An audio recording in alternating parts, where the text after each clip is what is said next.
The crossover. It's how it's going down with DJ Mox, the Moxinator on Star FM. Star FM. Sounding good all the time.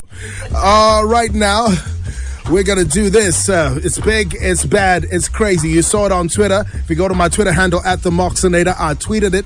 A lovely poster we had right there, just telling you what was going down. Today on Read to Lead, we have Tafadzwa Mukoi, who is an author.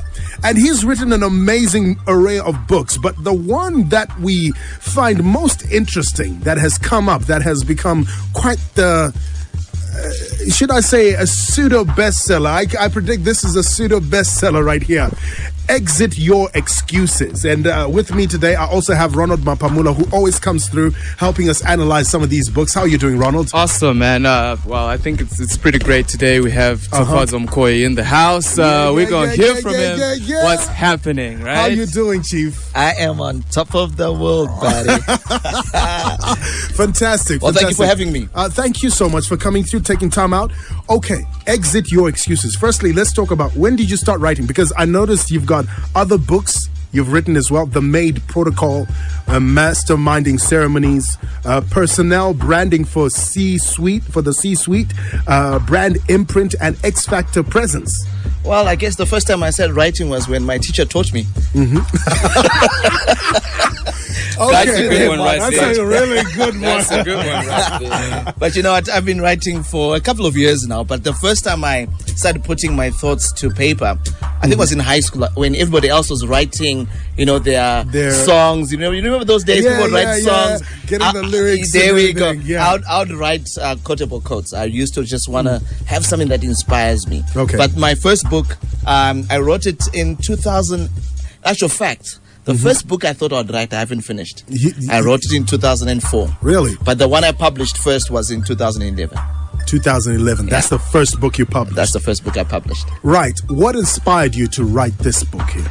Well, you know, like I said, the first book I thought I'd write, I haven't finished. And that is where the inspiration started. Okay. We lost our son, Kudakwashe, at 110 days. Oh, shame. And I thought the first book I would write is called Personal Branding in 110 Days, just to honor him. And you know, after I realized that this young man was able to live out his life in 110 days, man, oh man, it made me want to pursue and ask, why am I here? Why has the Lord put me on Mother Earth, and what am I supposed to do? And after 3 years, Mox, I figured it out. I figured out what my purpose is. Wow. And that purpose is what inspires me. I'm a marketplace minister anointed to activate potential. And he doesn't mince it. You know, well, the thing is with me, because I'm into right now, but you know, as I grow, because when I'm doing this, you just put, bam, just like that. That's what I'm talking about. That. You gotta know. Yes. This is exactly what I'm talking about. All right. And, what then kept you going? Because you know this means that you had to keep on getting stories and inspiration. Who was your inspiration? Who are some of the people that you came across to inspire you to write this book here, Exit Your Excuses? Well, obviously my mom. She had to endure a lot of excuses for her to take care of us. But you know what is important for me is when I realized that I'm not necessarily a writer, but I'm a speaker who transcribes. Yes. I realized that I got no excuses. You got no because excuses. if I say it, it can be transcribed and it can be put in a book. True. So what really kept me going is just coming up with content, and I would stand in front of a camera with my good friend Nico Abote, and I'll just say stuff, put it on YouTube, and then we put that stuff together. And before you knew it, after a couple of weeks, we had enough content. You know, I've always known that it's important to have content. I've always been a loudmouth. They used to call me Talkative Taff before they called me Coach Taff. and so because of that, I knew that there's a time where you've got to put some content out there, and that is what really pushed me. But this Your Excuses is my third book. So there's Maid Protocol, and then there is brand imprint, and this is my third. All right. But these other ones are coming soon. Absolutely. Fantastic. Okay, you're a motivational speaker and inspirational author. You're also an MC and entrepreneur, and you're a personal branding ambassador as well. That's right. And you did psychology and masters in business intelligence as well. Wow. Wow. Business intelligence, did you hear that? Action-packed. Action-packed. This is like, Action-packed. if it's one of those, like, when you pull out that folder, that guy who's been in the special forces. Oh, yeah, they'll be saying, green beret, classified. it's just classified and all this stuff, that they can't tell the... guys, what is important? I think somebody taught me this very important concept, is that there's sometimes it's important to let people understand how you should be addressed so that you'll be received properly. So, that's why we've got all that stuff. Okay. It's just so that when I come to Star FM, maybe you guys may like me. Already like we it. like All right. writers. What's sounding good all the time. What's the psychology behind excuses? Well, you know what? There are lots of things. Number one, background. But I've come up with 4 concepts around excuses. Excuse me. The first one is your environmental excuses. The things around you. How you're responding. Some people right now in October are going to make a lot of money when the bond notes come. And some people are not, because that's the environment. And it's how you're going to respond to the environment. The second one, Mox, is generational excuses. There's a psychology behind the generations to say, you know what, I'm not going to succeed because nobody ever succeeded in my generation. I will not go to university because nobody went to university in my lineage. You know what I'm saying? So there are generational excuses that people carry on from generation to generation, and somebody's got to break those.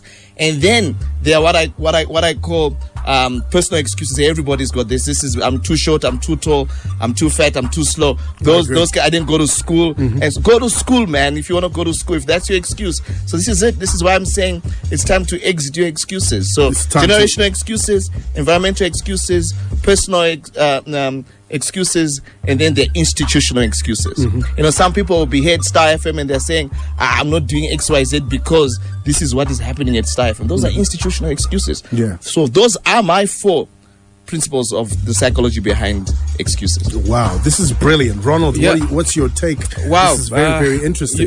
This issue about excuses, I think it's something that we really need to address, particularly, in the young generation. Probably they have a chance if it's not so much ingrained within their minds. True. But I think, like what Mr. McCoy is saying, I think, excuses, they kill us probably in 3 main points. The first thing is time.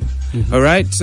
When you're supposed to be working on something, then you say, you know what, I don't think, there's the time. I don't feel like doing it today. And then, you push it for tomorrow. Yeah. You've already lost time there. And actually, Tafadzwa addresses the issue of feelings. Feeling like doing something. On chapter 8, exit 8, develop the discipline to commit. Touch is a move. Touch is a move. My brother grew up... in that. You see, there we go. Because you know what, growing up in Shamba,